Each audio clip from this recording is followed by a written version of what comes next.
की बात है, इसी शहर में रमन, काका और रमेश नाम के 3 चोर रहा करते थे। तीनों चोरों को थोड़ा थोड़ा विद्या का ज्ञान था। तीनों चोरों को विद्या का ज्ञान प्राप्त होने के कारण बहुत घमंड था।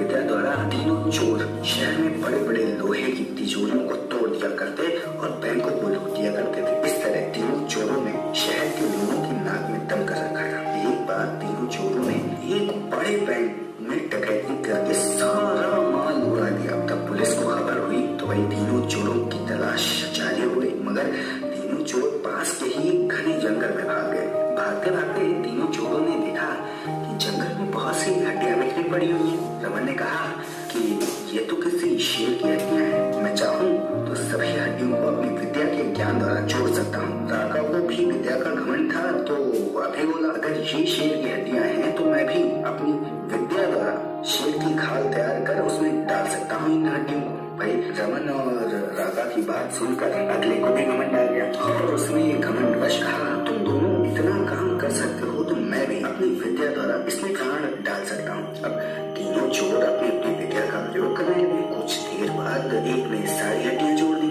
दूसरे ने शेर की हूबहू खाल पहना दी और तीसरे ने बची खुची कसर भी पूरी कर दी, यानी कि उसमें जान डाल दी। थोड़ी देर में तीनों चोरों के सामने ही एक जीवित भयानक शेर खड़ा था और वह शेर के सामने जब आप खड़े हो आप बेशक बेवजह ही कांपने लगते हैं, और खासकर तब जब शेर भूखा हो। और वो तो एक जिंदा किया गया शेर था, तो उसके पेट में केवल उसकी अपनी हड्डियां ही थी, तो जाहिर सी बात है वो भूखा भी था और वो भूख के मारे गरजता हुआ तीनों चोरों पर हमला कर बैठा और मार कर उन तीनों को खा गया।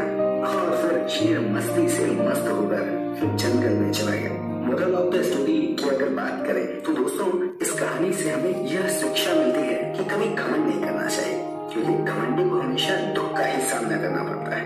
यदि तीनों चोर अपनी विद्या का घमंड न करते तो उन्हें अपनी जान से हाथ न धोने पड़ते।